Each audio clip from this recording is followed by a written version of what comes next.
of Awareness Program on Consumer Protection Act 2019 in collaboration with CATCO, CRPC and DCIC.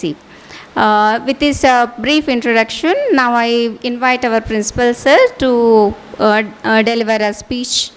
And before that, I request Vasanthi ma'am to join on the stage too. ఈరోజు commerce విద్యార్థులకు ముఖ్యంగా second and final year students, second year ఉన్నారా? Final year? Okay. You know that in your regular curriculum you have a concept that is Consumer Protection Act. Under business laws, you are pursuing or you are studying about consumer laws. You know that this is the time to discuss various issues. Today, the Department of Commerce and the Consumer Club of NTR Government Degree College are organizing an awareness program on Consumer Protection Act 2019 in association with Confederation of All Telangana Consumer Organizations and Consumer Rights Protection Council, and the most important thing in our district, the body which is District Consumer Information Center or Cell Collectorate. On this occasion, today's chief guest, the President of CATCO, Confederation of All Telangana Consumer Organizations, Sri Shankarlal Chaurasia garu, sir, and Mahbub Nagar District Collectorate, you can find District Consumer Information Cell, its convener Sri Balingaya garu, and our college academic coordinator Lavanya madam garu, and today's the person who is going to make you and he is going to introduce you to the entire world, he is Sri Srinivas Reddy garu, and Head Department of Commerce and the convener of Consumer Club of this college, Dr. B. Nagalakshmi garu, and senior faculty of Commerce, Vasanthi Madam garu, and all my dear students. It's an opportunity to all of you to be here and to get an awareness. We know that an aware consumer is an empowered consumer. An aware consumer is an empowered consumer. If you have awareness, definitely you will become an empowered consumer. To make this entire world, not this college, this country, entire world, to make entire world and the entire world consumers as an empowered consumers, everyone need knowledge.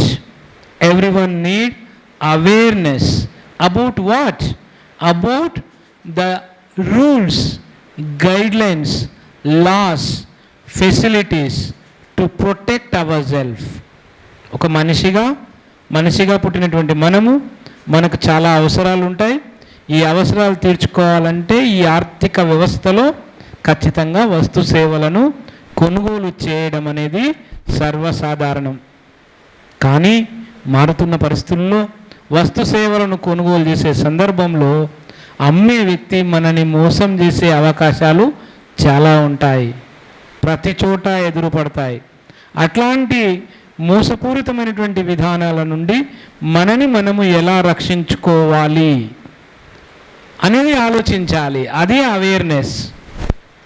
మనము ఎలా రక్షించుకోవాలనేది awareness. మనము రక్షించడానికి రాజ్యము, state ఏమైనా అవకాశాలు కల్పించిందా? అంటే government ఏమైనా facilities ఇచ్చిందా? గవర్నమెంట్ ఏమైనా రూల్స్ ఫ్రేమ్ చేసిందా? గవర్నమెంట్ ఏమైనా ప్రొటెక్టివ్ మెజర్స్ తీసుకున్నదా? అంటే ఎస్, ఇండియాలో ఇండియన్ గవర్నమెంట్ 1986లో ఒక చట్టం తీసుకొచ్చింది. ఆ చట్టం పేరే కన్జ్యూమర్ రైట్స్ ప్రొటెక్షన్ యాక్ట్ కదా. ఆ చట్టం ఎప్పుడు 1986లో, అంటే మీరు పుట్టకముందు ఎప్పుడో ఆ చట్టం అమల్లోకి వచ్చింది. ఎందుకోసం?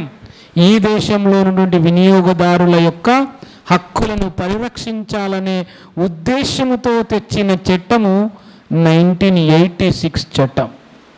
ఇంతకుముందు ఏంటి అనే విషయాన్ని మేడం గారు చెప్పారు మీకు. అయితే నేటి యుగము, ఇది ఏ యుగము? Digital age. దీన్ని ఏమంటాం? డిజిటల్ ఏజ్, సాంకేతిక యుగము. సాంకేతిక యుగంలో మనం ఏం చూస్తున్నాం? మనకు చాలా సౌకర్యంగా ఉండాలి, వస్తు సేవలు యాక్సెసిబిలిటీలో ఉండాలి, వాటి పేమెంట్ సులభంగా ఉండాలి, వాటి సర్వీస్ సులభంగా రావాలి, టైమ్లీ సర్వీస్ రావాలి, మనకు అన్నీ అందుబాటులో ఉండాలి. అంటే ప్రపంచంలో గ్లోబల్ విలేజ్ అనే ఒక కాన్సెప్ట్, అంటే గ్లోబల్ విలేజ్ అనే ఒక కాన్సెప్ట్, ప్రపంచమంతా ఒక గ్రామం, ఒక విలేజ్ లాంటిది. ఎందుకంటేనంటే విలేజ్లో ఎవరికి కావాల్సిన వస్తువులు అక్కడనే దొరుకుతాయి కాబట్టి. నేడు మనము డిజిటల్ ఏజ్లో మనకు కావలసిన వస్తువులను సులభంగా కొంటున్నామా? మీరందరూ కూడా డ్రెస్సెస్ అన్నీ కూడా మింత్రాస్లో కొంటారు కదా, ఫ్లిప్కార్టు, అమెజాన్, ఇట్లాంటి చాలా ప్లాట్ఫామ్స్ ఉన్నాయి కదా. గతంలో ఏదైనా డ్రెస్ కొనాలంటే షాప్కి పోవాలి, వెతకాలి, షాపింగ్ మాల్గా చేయాలి, దాన్ని షాపింగ్ ఐటమ్గా మార్చాలి దాన్ని. అట్లాంటి పరిస్థితులు ఉండేవి. ఇప్పుడు అట్లా కాదు, మీ చేతిలో మొబైల్ ఉంది, మీరు ఏ వస్తువు ఎక్కడి నుంచైనా కొంటారు. మొబైల్ కావాల్సిన మొబైల్ కూడా ఆ సౌత్ కొరియా నుంచో, లేదా జపాన్ నుంచో, అమెరికా నుంచో ఇట్లా కొనడానికి కూడా అవకాశం ఉంది. అంటే మనం ఎక్కడికి వెళ్ళాల్సిన అవసరం లేదు. వినియోగదారుడికి కావాల్సిన వస్తువులు, సేవలను ఎక్కడున్నాడో అక్కడికి తెచ్చుకునే సౌకర్యాలు ఇప్పుడు ఉన్నాయి.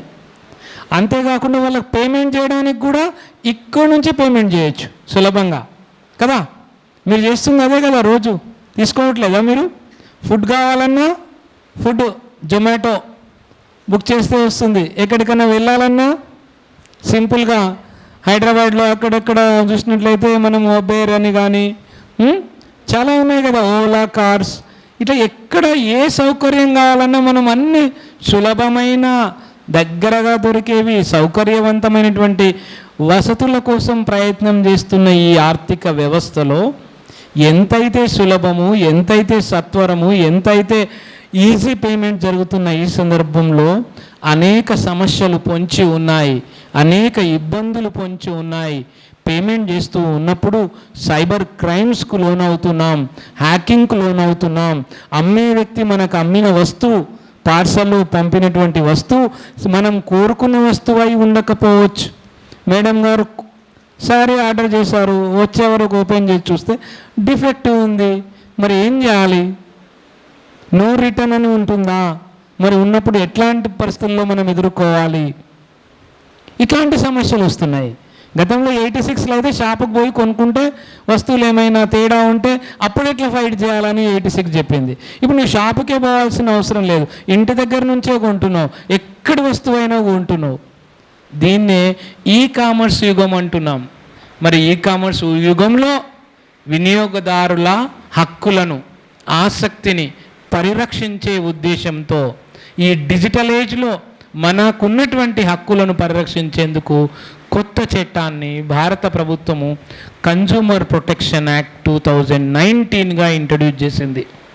ఈ చట్టము నేను అనుకుంటాను జూలై 2020లో పార్లమెంట్లో ఎనాక్ట్ అయ్యి అది అమల్లోకి వచ్చింది. ఆ రోజు నుంచి, జూలై 20 నుంచి.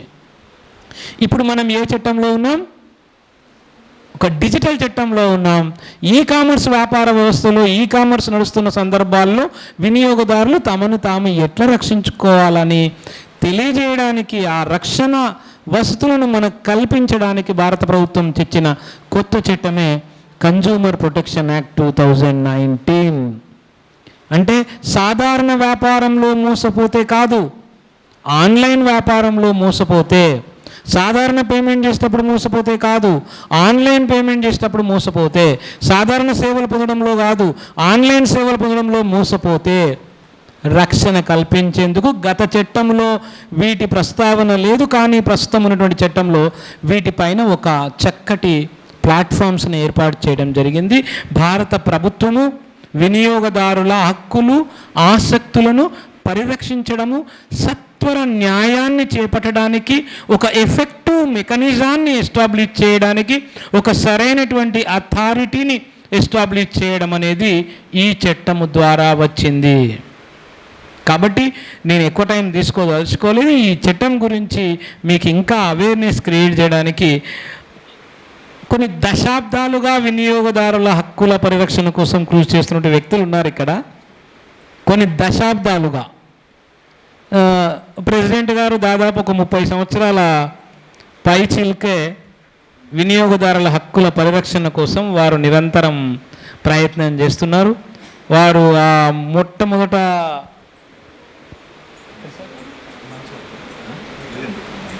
ఇల్లందు, ఖమ్మం జిల్లాలో ఇల్లందులో ఒక కన్జ్యూమర్ ఆర్గనైజేషన్ ఎస్టాబ్లిష్ చేసి అక్కడి నుంచి కన్జ్యూమర్ యొక్క హక్కుల పరిరక్షణకు నిరంతరం కృషి చేస్తూ ఈరోజు తెలంగాణలో కన్జ్యూమర్స్ యొక్క హక్కుల రక్షణ కోసం ఏర్పాటైనటువంటి సంస్థలన్నిటినీ కూడా ఏకీకృతం చేసి ఒక కేంద్ర సంస్థగా దాన్ని confederation of all Telangana consumer organisations, వినియోగదారుల హక్కులను రక్షించడానికి ఆర్గనైజేషన్స్ ఉన్నాయి. ఆ ఆర్గనైజేషన్ అన్నిటినీ కలిపి ఒక సమైక్యగా తయారు చేశారు. ఆ సమైక్యకు ప్రెసిడెంట్గా ఉన్నారు శంకర్లాల్ చౌరసియా గారు.